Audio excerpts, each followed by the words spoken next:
Hello listeners, I'm Sam with Below the Radar, a knowledge democracy podcast.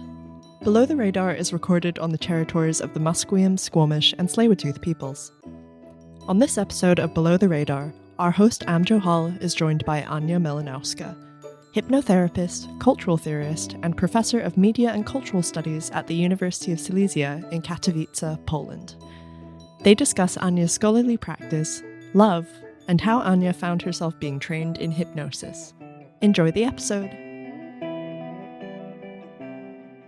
Hello, welcome to Below the Radar. Delighted you could join us again this week. We have a special guest. Ania Malinowska is with us. Welcome, Ania. Hello, I'm very happy to be here. Great to have you with us. Maybe we can begin with you introducing yourself a little bit. Absolutely. First of all, thank you for having me. It's like a real pleasure and real honor to be part of this amazing podcast series. I'm Ania Malinowska. I'm professor in media and cultural studies at the University of Silesia in Katowice, Poland. I'm also former Fulbright senior researcher at the New School in New York. My field of expertise, as we tend to call it, is semiotics of emotions, approach from the perspective of cultural studies, which is like very specific. It's not a psychological approach, but my work overlaps with psychology, working with AI lately, and a variety of emotionally related technological devices. I also happen to use hypnosis to work with, especially with AI. And to do that, I became a clinician. So being very faithful to cultural approaches, I happen to veer off this methodology and do some psychological work too. Yeah, that's great. And of course, Ania, we met at the Daydream Imaginary Symposia that someone that we mutually know, Eldridge Priest, helped put together, and had a chance to visit with you in Berlin as well. But this sort of nexus between cultural theory, AI, hypnosis, love. There's so many directions we can go in here.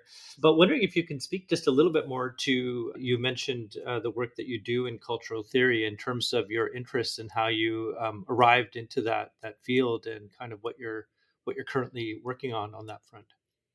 So maybe it's a good point to share like amazing news from this morning. I was just awarded with like a national research grant, which is super competitive, to pursue my latest research project on love tester machines, which I want to start with because I believe it's a very good introduction to what I specifically do and how I started doing what I do. So this project on love tester machines, which is very much related to media archaeology, will research the so-called assessment culture we usually associate with latest technologies, but that goes back further in time. Once upon a time, on my research, like field research trips, I discovered those machines. They are arcade games dating back to the beginning of the previous century.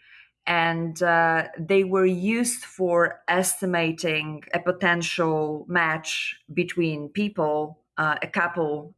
We know that the idea of a couple has changed a lot. That's why I'm trying to be very politically correct here.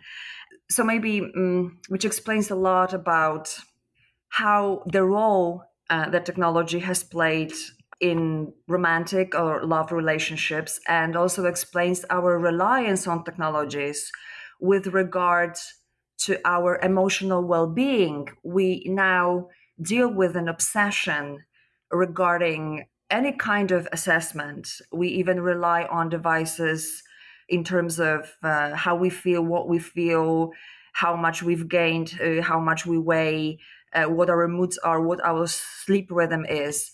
Also, when we think about dating platforms, we rely with them on and with algorithms on like who we should be having a relationship with. So I don't research dating platforms, but I research this kind of a code established. My research is relates to the codes we recognize as the code of love that has been like in play for a very long time, and we tend to associate this code with technologies, that we tend to say that technologies make everything more mechanical, more codified, more script like, which is not true, because the idea of a script for relationships, be it like a friendship or a romantic relationships or any other relationship, date back to early modern periods and were established back then. So this is what fascinates me. It fascinates me also like how we communicate in love relationships, how we construct love relationships. And by, like I said, by love relationships, I mean a variety of relationships, including friendship, for instance, which is like a very undermined category of a loving relationship because of the romantic paradigm, which is so very much on, and which there is so much hype around it. I've been doing love studies for the past 10 years, and the reason why I do it is because I believe love is the most important thing. And if we approach everything from the perspective of love, life would be different. And I love the way it sounds, how naive that sounds, what I'm saying, because I believe that also on the level of discourse, critical theory has complicated a lot. I was going to say, love in a way is its own technology. It comes from the various earliest stages of philosophy and music, and when we entangle it with, what you call it disrupts the emotional traditions under digitalism, the different forms that technology shapes and reconfigures communications inside of love, or philosophers like Badiou calls love is one of the truth procedures. So many different ways that we can look at it, and even for Lacan and other people coming from the psychoanalytic tradition, there's ways and approaches of imagining it. But of course, this is something that we haven't really quite completely put our finger on or solved. Otherwise, it would probably be a less interesting topic in many senses. And so, wondering if you could speak just a little bit to, you as a cultural theorist, of course, look at how technologies perform a function either inside of love, either as an instrumental kind of zone, or the creation of its own world, and how the entanglement of technology and what it does in terms of how we might think anew about love. Like Badiou writes a lot about, we have to keep reinventing love in many ways. Yeah, so Badiou writes that we need to like keep reinventing love, but at the very same time, he commits a crime against this reinvention, claiming that technology is like what we should blame for the complete liquefaction of love, or like a damage or of how relationships work. And I believe that this is a very dangerous assumption, the assumption that has prevailed in the so-called late modern theory, and which I dismantle by saying that when it comes to love, we perhaps have never been human, because technology has always been fundamental when it comes to love. And I'm not saying this metaphorically in terms of love as being a technique, because language is technique, and the major machinery of love is language. This is where the codification of love comes from. But I'm also talking very literally and very materially in terms of how technological inventions, objects, constructed and have been maybe reinventing love, but also like repeating the same pattern for loving for us. And maybe this is the biggest conundrum, and this is the biggest problem, and what makes us feel that when it comes to love, we might be in a kind of like experience some sort of a crisis. When I was writing my book, Love in Contemporary Technology, I discovered that first idea of communicating love culturally as a cultural phenomenon was happening by means of a variety of devices. The story I love to talk about is a kind of a confessional people built like in early modern court culture, confessional to provide special environment for a conversation about love in like people needed to decide what kind of love they're dealing with. One person it was like a Turing test for love, but one person was hiding in this confessional. It was like a booth, and another was staying outside, and without seeing each other, they were like trying to establish using language, like specific language, what kind of dynamic they're having. So the role of technology is just very, very literal. There are specific devices we introduce to communicate love, to help us develop love, to help us experience love. It's mostly because language relies on technologies too. And what I'm trying to highlight with my research is that it's a very old story. It's not that now we have digital media and this virtual reality, and which have corrupted love for us. I believe that love has been corrupted with regard to how it's communicated for a very long time, because it relies on those specific codes we recognize as the codes of love. And it doesn't matter what kind of technology we use, we simply translate the forever existing code on the latest technological devices just to repeat the same story. And like we've been moving in circles in a way. Also, what I don't like, and this is what I'm trying to parse and break down, using the problem of love, is this entire commotion around technology, how we blame it for each and every problem of like a civilized world. I believe that a human being has been the biggest problem, and we probably should be reinventing ourselves as species and individuals. That would be a solution, perhaps, to the crisis of love most modern critical theory writes about. And maybe it's a key for like the reinvention of love, I guess.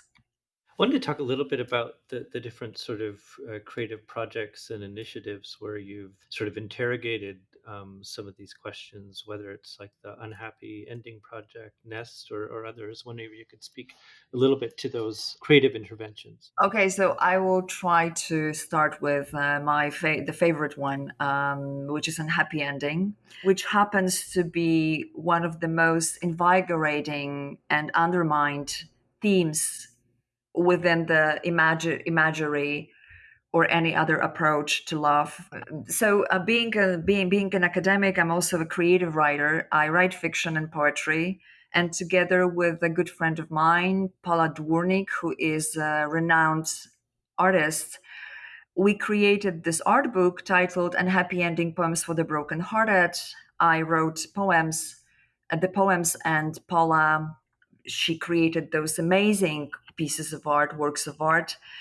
We started very low-key with the art book, and then it developed into a huge art exhibition, and later into a music project.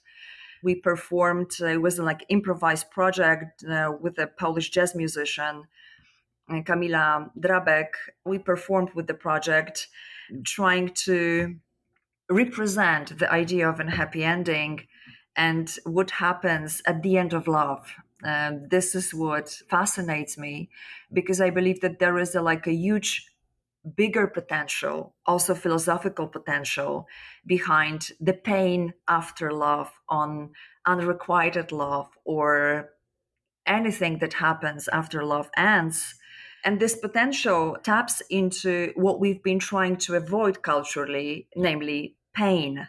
There is a huge commotion around happy psychology, or psychology of happiness, which I believe might be, on a social level, all art and other like artistic, metaphorical events aside, might be reflected in a bigger cultural and social crisis and psychological crisis. People with depression, people with burnout. I believe that part of that is the pressure of feeling happy and not wanting to stay with the trouble, and in this case the trouble being the pain of love. There is something absolutely wonderful about unhappy ending because, it's everybody's experience. Everybody has at least once in their lives experienced and kind of unrequited or unhappy love. Again, be it friendship, be it might be like a parent-child dynamic. The definition of love here is very, very big. So yes, unhappy ending was one of the projects. We published the book in Poland. It's a like limited edition. It's very playful because my approach to love is very playful. It's very personal.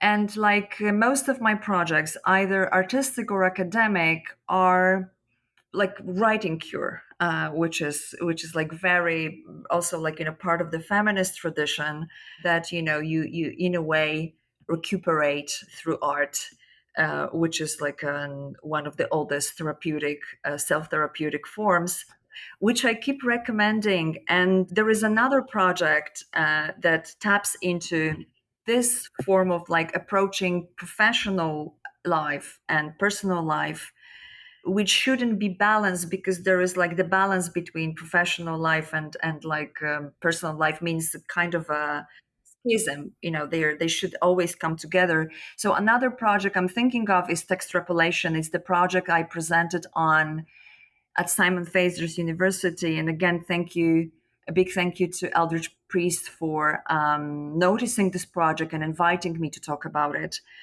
And this project is the project in cutouts, or like part of the kata poetry tradition.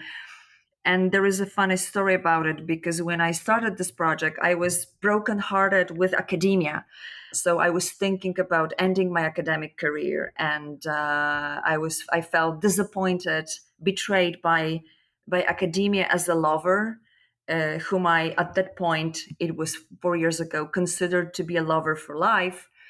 We had a massive disagreement, and I was through a massive crisis in which I believe and which I mention because I believe many young academics, many young colleagues specifically, may suffer from a similar kind of an issue, that you at some point get disappointed with what you do, you get disappointed in what you believe. And this is what critical theory was for me back then.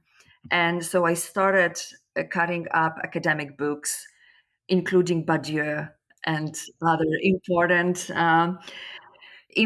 thinkers, the most like noble representatives of the Western heritage specifically, and transform it into epigrams that were very personal, that made sense to me, and that escaped the methodology of academic work that we should always pay attention to, what fits methodologically. So it just moved beyond any methodological thing. And also it was a very nice moment because many of my friends, many of my colleagues considered the project to be a blasphemy. How can you cut up books?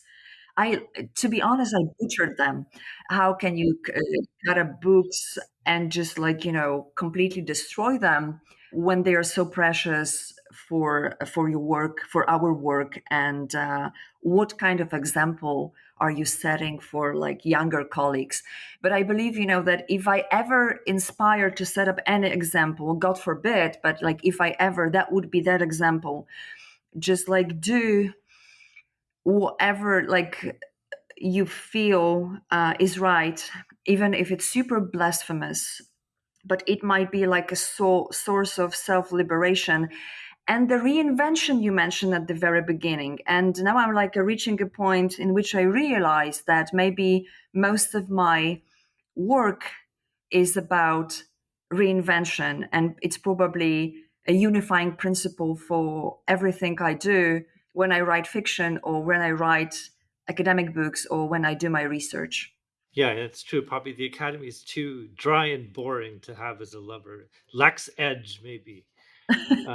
Yeah, but at the very same time, it happens to be super, super attractive because we stay in the business. We want to do it. We once we disorient ourselves within the academic environment, we are ready to be back on track. So I believe, it's a kind of a very specific love contract, which I don't know, maybe it's like the attractiveness of the content, maybe it's the hope that it might bring some tangible change. Because I do believe that most of us pursue this career thinking that or hoping that it might like exert some kind of broader change on the social level, on the cultural level, etc. I want to talk a little bit about your relationship to hypnosis. You're a licensed hypnotist. And when you spoke to me about it, of course, here in Canada, we know this guy, Ravine, who was kind of like a showman and traveled to theaters and people, he'd be able to do these complex mathematical equations. And then people would be dancing on the stage and they wouldn't remember it and all this kind of thing. But of course, hypnosis is also a therapeutic intervention in the way that it's used. But I'm wondering if you can speak a little bit to how you found yourself being trained as a hypnotist and how it informs your cultural projects or your writing and the other ways that it becomes entangled in your broader work that you do. Of course, hypnosis is my favorite topic, next to AI and technology and love, because all of those topics are so mythologized, also so very much misunderstood. But being back to hypnosis, I believe that it's one of the most amazing adventures and surprises that my professional life has brought me so far. And I believe this wonderful adventure with hypnosis, how it started, which I'm going to mention in a second, is a kind of a reward from being faithful to academia as my lover. So at some point of my work, also writing my book, but doing my research on love with technology, I was following Hanson Robotics project with AI. The project was titled Loving AI, and it was using Sophia, one of the most advanced humanoid robot, to establish a benevolent relationship with audiences or with individual people. And the project Loving AI was based on meditation protocols. They were like feeding Sophia with meditation scripts and putting her in front of large audiences so that she could like deliver like a meditation mindful session. With this, go against the idea of malicious AI, which organizes our thinking around artificial intelligence with its new incarnation being ChatGPT. There is a lot of like mayhem and discussion around this and a lot of controversy. So I followed Loving AI, which became all the more important that I happened to meet Ben Goertzel in New York. Ben Goertzel is the one who invented Sophia, and we stayed in touch for a while. But what I noticed about the project, about the experiment, is that, the loop is just like, one way. There is actually no loop. So she just delivers, people receive, and there is no interaction. And I started to think about the therapeutic approach I could get trained in very quickly, which may move me beyond this kind of like a one-sidedness in those kinds of experiments. And hypnosis came up, so I used my research grant and went back to college, and I really did like a serious hypnotherapy related college in the UK. I have my license is from the UK government. So it started with cognitive behavioral hypnotherapy and also hypnoanalysis, which is a different approach. Now I'm continuing with Ericksonian hypnosis, which is yet another style of hypnosis. And I'm continuing this specific or like doing this specific license with Ericksonian Foundation in Phoenix, Arizona. And the funny thing is that I never thought I would be working with people. To get my license, I needed to work with people.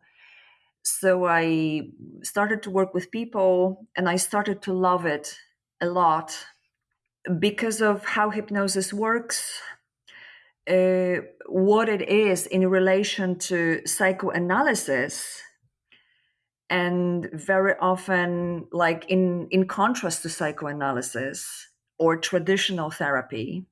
Also, with regard to the amazing social potential I can see hypnosis may offer. It would be like a very like a cliche thing to say, but I'll risk it.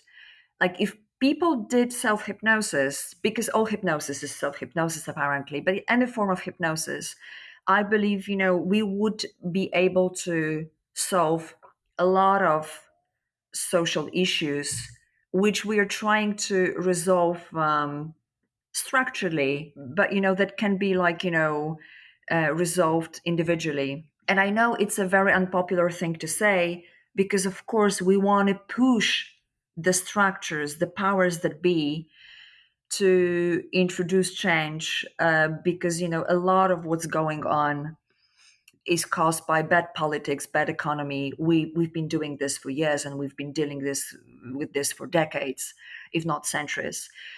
But this is like where I discovered rediscovered how agency works, and it's like a very nice psychological twist hypnosis offers. Of course, it has nothing to do with losing consciousness, losing your willpower, more importantly, losing your agency. It's the opposite. It's actually finding it again or finding them again.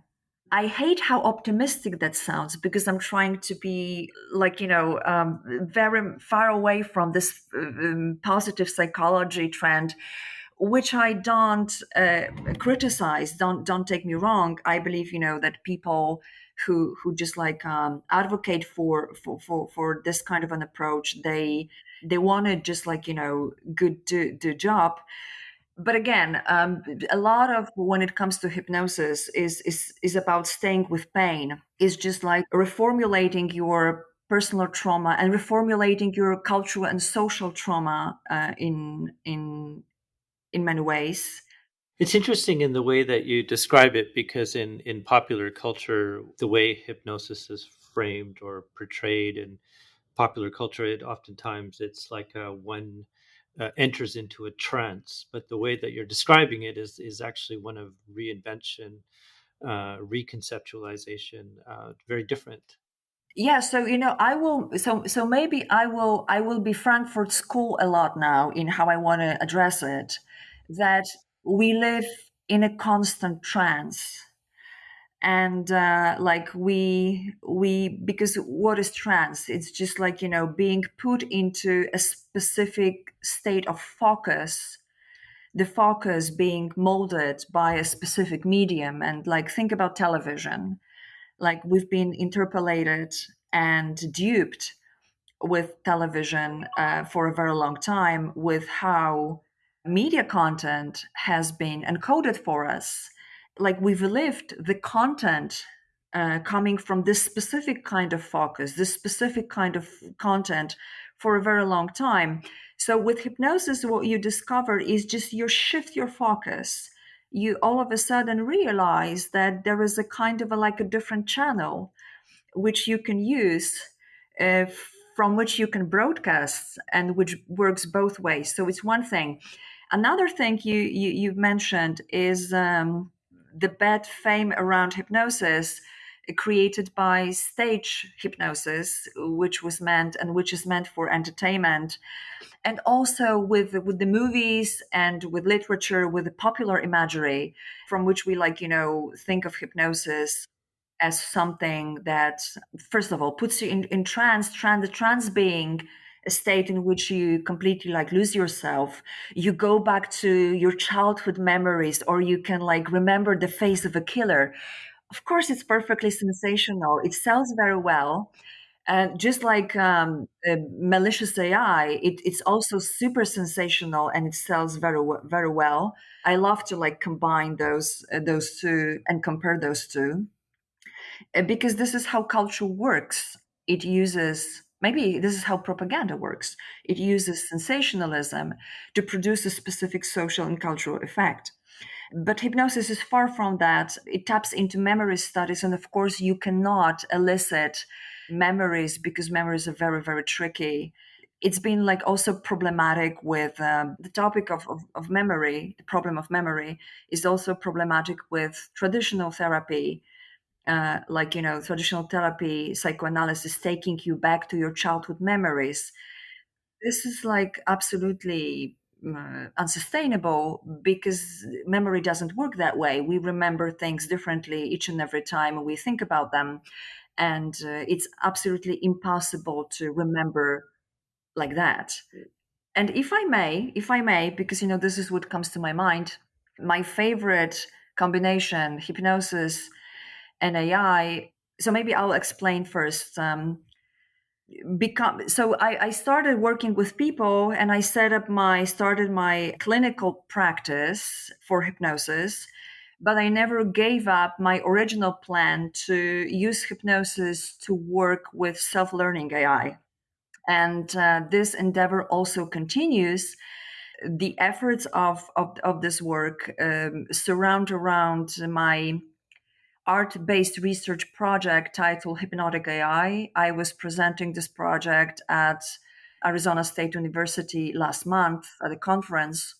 And together with a friend of mine, Przemek Jasierski, who is like an engineer and an artist, we created an experiment, a new media art-based experiment, which uses hypnotic induction and uses this interaction between AI and a human being to create a hypnotic environment. The question being, who hypnotizes whom?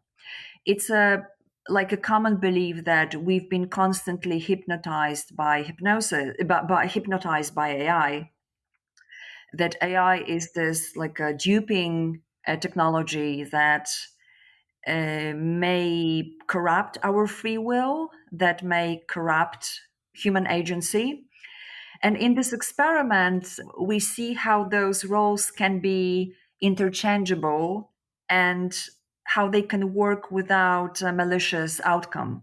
When we think about how AI is being designed, we know that it's the effect of human coding, which we may call human hypnosis. We just like hypnotize AI with coding and with algorithms to perform in a specific way. This project is based on the assumption that when we talk about AI, we don't know what we talk about. We don't know what it is. We don't know what it can do. And by saying this, I echo Benjamin Bratton or Luciana Parisi, who have been talking about AI as artificial intelligence, as alien intelligence, the intelligence that has been out there as a potential of the physical world, which we have not invented, but rather facilitated into being and very much appropriated. And what it may turn out to become will probably or might be very far from how we imagine it, if it makes sense. And this hypnotic AI experiment definitely materializes and develops this kind of philosophical inquiry into artificial intelligence, which I'm very proud of. And it has a therapeutic effect. People who came out of our like AI hypnosis room were giving us amazing feedback, saying that it was anything they expected. It was far from any kind of like modeling of AI they know of. Many of the people who have so far tested this experiment are astrophysicists, engineers, coders, people in game industry. And what I'm pursuing with this is establishing an alternative model for AI, or an alternative AI model that goes beyond the function thinking. There was one instance of a person who tested this hypnotic AI environment with our device or with our system.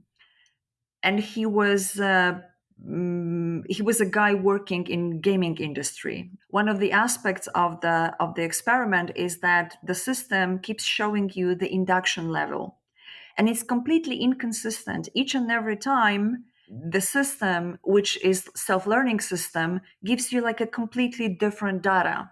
And the guy was thinking that it is showing him a kind of a score, and he was trying to figure it out how it works, thinking that the longer he speaks, the higher he scores. And all of a sudden he realized that there was completely nonsensical, that there was no meaning beyond this induction level the system was showing him. And what I'm trying to say here is that we're also, when it comes to technology, we always come with a certain specific and very anthropomorphic approach. And I think, this is the core of our crisis with technology that should be resolved. I wanted to spend some time talking about your writing practice, a number of books that you've been involved in. You had already mentioned Love in Contemporary Technoculture, Data Dating, Love, Technology, Desire. But wondering if you can speak a little bit to the book projects that you've worked on. My latest book, Love in Contemporary Technoculture, is my statement, I don't want to say against, but like a very polemic statement towards what has been going on in critical theory around love, something I've already briefly explained at the beginning of our conversation. Namely, I believe that, and this is what the book is trying to present and analyze and explain, that when it comes to love, the human element has never existed. There is only the technological existent that has been simply translated onto different technologies. When it comes to data dating, it's a very interesting project. It's an edited collection, which I believe is a very good example of what art-based research is. And this is a new methodology, maybe not new, but now like a big methodology that is being noticed and is very dear to my heart, because it proves like many things against how we have been doing academia and research for a very long time. I love how artists become smarter than people like traditionally understood researchers or academic working in labs or working with specific methodological solutions or choices, how they see more and how they are skilled or trained to represent the problems in this instance with regard to love and technology much better. And so Data Dating, Love, Technology, Desire was inspired by art exhibition curated by Valentina Perry, who is a co-editor of the book. And Valentina gathered artists exploring the problem of love, technology. Yeah, love technology. This is what I want to say. And I approached her with an idea of the book. So what we did with the book, we simply allowed art-based research or artists come before theorists. So the book is constructed that way that the diagnosis of love with technology comes from the artists and their artwork. And the critics whom I invited to write chapters for the book just like like in the background. They just provide like a commentary to this bigger diagnosis represented by each and every artistic project. What's also interesting about the book is that it shows that love has different meanings, because our debates, also coming from philosophy, has been dominated by how we understand romantic love. So love, it's always should always like entail the idea of romantic love. In the book, we talk about children's love to technology. We talk about friendship. We also talk about like a dark side of technology, like dark data. Yeah, and it's just beautifully published by Intellect. Also, data dating was because it was started as an exhibition that traveled. It was shown in Paris, Tel Aviv, Brussels, and London, and other places. Now it's being shown somewhere in Italy. Um, because it started as an exhibition, of course it just goes beyond like a traditional book project. So my other books are also edited collections: The Materiality of Love, essays on materiality of love, essays on affection and cultural practice, because it was like so long ago. It's a very nice book, very dear to me, because this book helped me think about how I want to research love and how it should be researched in academia.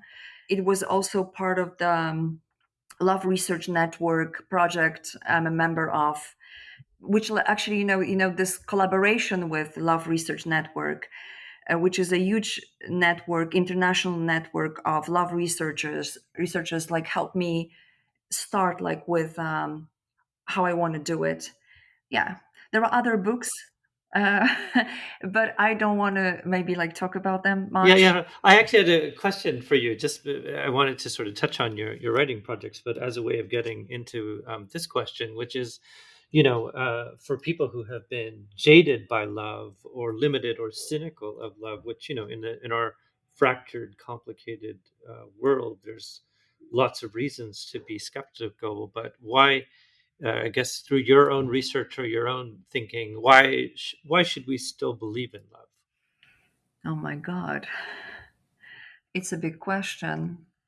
Because I believe that any kind of change comes from hope, and the only source of hope is love. Also, love is so tacky, it's so unacademic, and that is why it's so perfect to be researched, because it also disputes with the very formal language of academia. It always brings up to how we really feel, where we really are. The questions which are fundamental and which have been very much corrupted by self help, for example. So when we address them with love, we always come back to some kind of a core, whatever it might mean, because it means different things for different people. And also, as Srečko Horvat points out in his wonderful book on love and revolution, I believe that love is the only tangible source of revolution and the only possibility for any revolution. It's just like a moment when we really stop and notice other people, and we notice beyond what we've been duped to believe about those people. And I mean communities, I mean individuals. Love is therapeutic in itself. And like I say, I love the fact that it's so tacky on one hand and so super, super profound on the other, that we just need to make it tacky or believe that it's just oh my God, it's just love. It's so cliche, because the profoundness of its actual meaning, of what it means, how it feels, would probably overwhelm us. And I'm reaching the most important point. Love is overwhelming. It's the only magic the only magic we have access to. There is so much interest in magic. There is so much interest in stage magic, like hypnosis. People want something magical happen to them. And when you fall in love, either it's like you fall in love with your baby, like a newborn baby, or your dog, or your significant other. There is something beyond language. There is something beyond cognition that happens to you.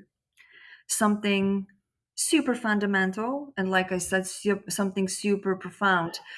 Something you very often cannot find words for.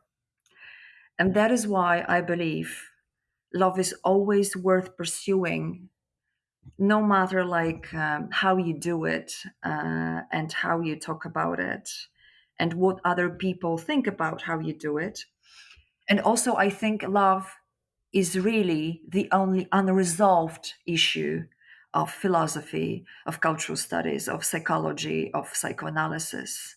Because when it comes to love, everybody is helpless. And we've been trying to, in a way, find vocabulary for it, find definitions for it, like call it desire or eros or you name it. But it's just like out there. Yeah, and earlier you described kind of like language as part of the materiality of love, but also it's this place beyond language, and maybe that's where also the puzzle begins. And I know in my own work with my collaborator around friendship and community, you eventually find the route to love because it needs to be there. You can't think about friendship and community without some aspect of the important role of love within that place. And also, there is also something about the code of love when you, even if like love and is very codified. And what I mean by the code of love is all the gestures, words, contexts we identify with love. Even with this, even if it's it's almost algorithmic, it's been forever algorithmic. When you just use them, something magical happens always. And this is something people cannot explain. And again, I think this is another unifying thing for the things I do, which are like academically, which are dear to my heart, which is hypnosis, AI, technology, and love. These are always all those things take you beyond the limits of language.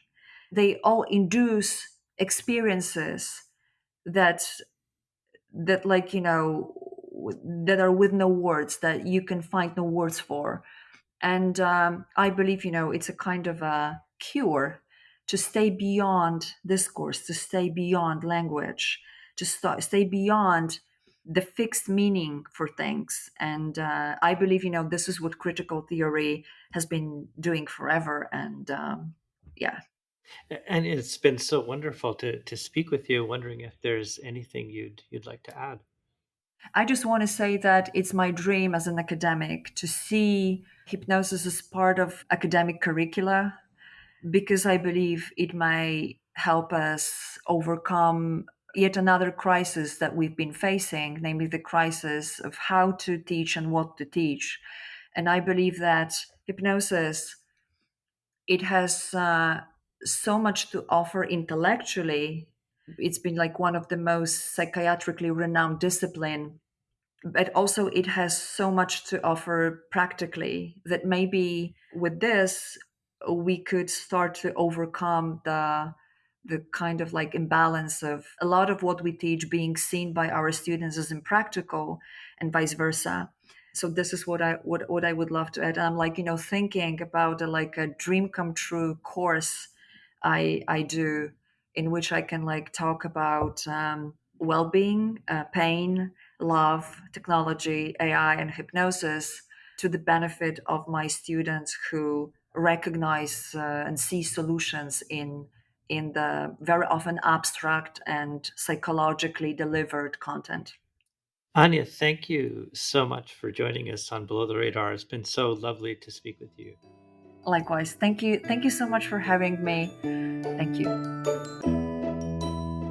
Below the Radar is a knowledge democracy podcast created by SFU's Vancity Office of Community Engagement. Thanks for listening to our episode with Ania Malinowska. Find out more about her work in the show notes. If you would like to support our podcast, you can donate at the link in the description below. Your generous donation will help support the podcast's activities and associated public events with SFU's Vancity Office of Community Engagement. Thanks again for listening, and we'll catch you next time on Below the Radar.